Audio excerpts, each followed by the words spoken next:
it's the first person and everybody, they're all wanting to ask you. Okay, get this job. Okay, it'd been made 1982, and I was asked to do a band called the Armory Show. And the Armory Show was a band being managed by Cliff and Peter, and they just signed these guys in Europe, and they wanted somebody to work with those guys. Well, to cut a long story short, I worked for the Armory Show for probably 18 months, but the guys didn't do very well. And Cliff and Peter said, we're going to drop these guys, but we've just signed a new band from San Francisco called Metallica. And it's heavy metal. And I'm like, what's heavy metal? And they're like, well, if you decide to do it, you'll find out. And I said, okay, and that was in 1984, November. And the first person I actually spoke to was Cliff. Fantastic. The first person in the whole band that I spoke to was Cliff. And as soon as I met Cliff, I thought, wow, if this is how these guys are, then we're going to be fine. You know? And it's been, well, it's 28 years later. And unfortunately, Cliff's not with us, but he's in spirit, definitely. Cliff was the first person he had talked to in the band, is what he originally said, yeah. We need monitors, Ray. We can't hear ourselves. I'll scoot back so you can scoot in, maybe. Has there been a Metallica show that you did not run sound for? Yeah, there's been a few. You know, I'd love to say I've had a completely healthy life for 28 years, but occasionally you just get sick and you can't cope. So I've probably missed about 4 shows in 28 years. 4 fucking shows in 28 years is all you missed. It's been a few I should have probably missed. If you're not clapping for that, there's something wrong with you. If you think about that for a minute, Metallica's live sound is attributed to you. I mean, there's you've never seen a Metallica show unless you saw one of those unlucky 4 that he did not run sound for. So think about that for a minute. Think about every live concert, every time you see them on TV. Funny. I have guys who work for me on the PA crew that weren't even born when I started doing sound for Metallica. My assistant, who is the computer wizard that I have, because all these new computers, I'm 54, working out how to work all these new computer things takes me a little longer. It's much easier to have somebody younger who understands what's going on.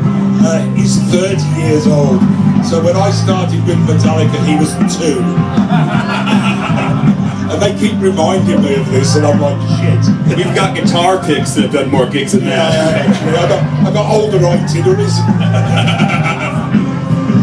Right? How is it for you to come to shows now? What is it when the band takes the stage? What runs through your mind? Obviously, everybody here misses Cliff, and Cliff was, I mean, he was huge. As James has told me many a times, he was the driving creative force in a lot of things they were doing back then. So obviously his presence missed live, it's missed recording, it's missed all over. What are your emotions when you come to a Metallica show? Metallica has always been extremely enjoyable. Okay, how's this? Is that better? All right.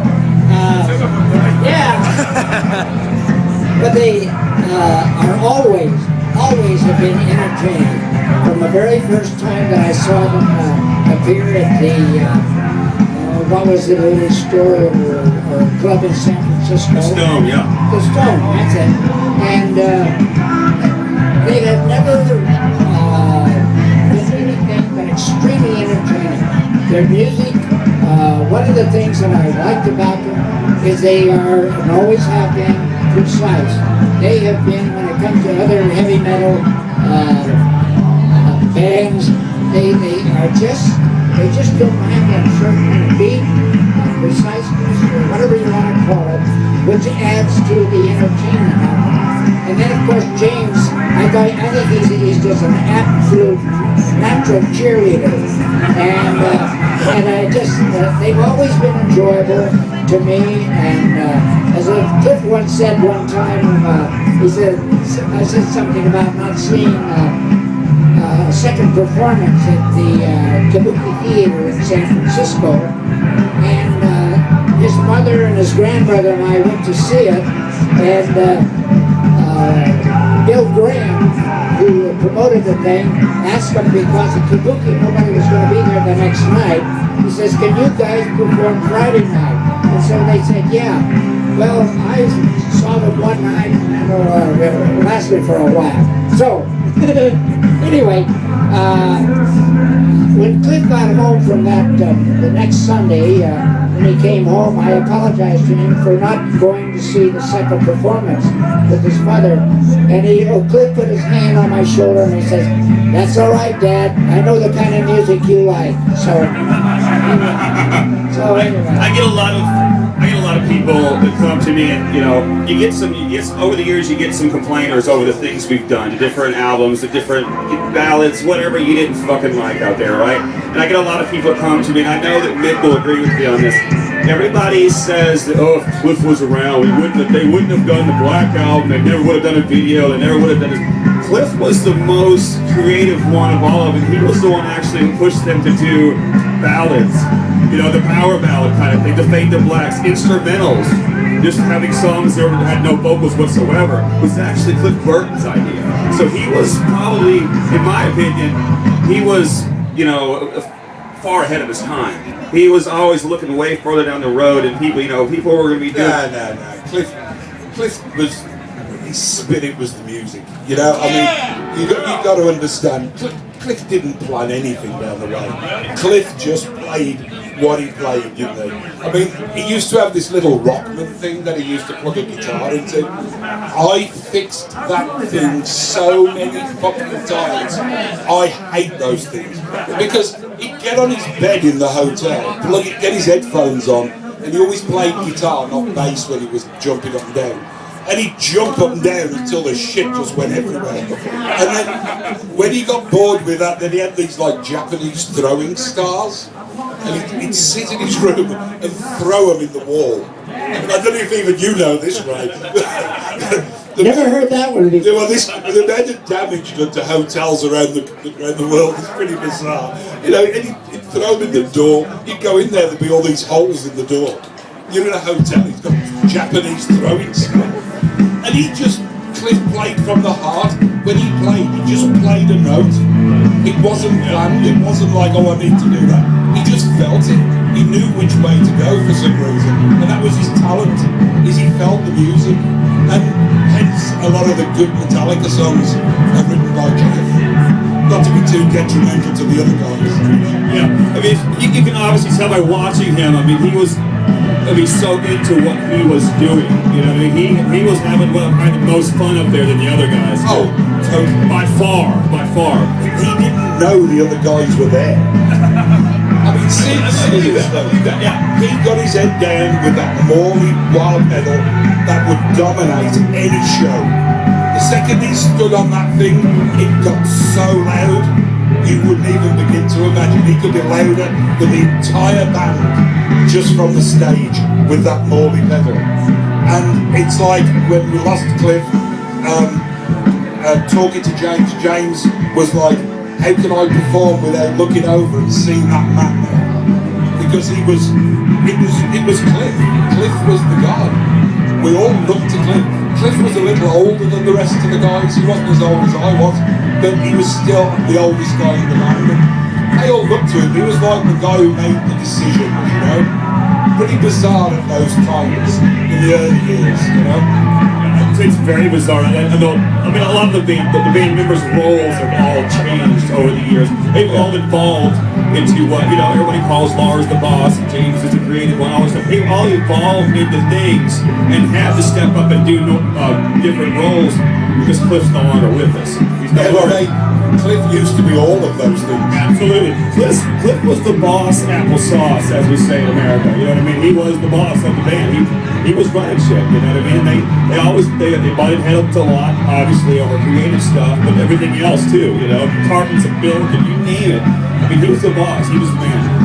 You have to realise that when they wrote a lot of the music, there's a place called Maxwell. These guys know about Maxwell. I've been to Maxwell. And it's this cabin that's 16 miles from anywhere. And they just sit up on the porch and play to the hillside. And I believe, I don't know what actual songs were written there, a lot of them I believe. Absolutely. You know, in complete silence, all they had was a generator to run the little amps that they had, and they just rocked out on the porch with nobody within 16 miles of them. So that's where they found their musical ability. Lars didn't like it up there apparently. He went there the once and didn't like it. But they wouldn't let him leave, I understand, so they kind of kept him prisoner, you know. I know when I did the Fillmore shows, he came out and so the Fillmore shows that we did, and he came out for our 30th anniversary shows.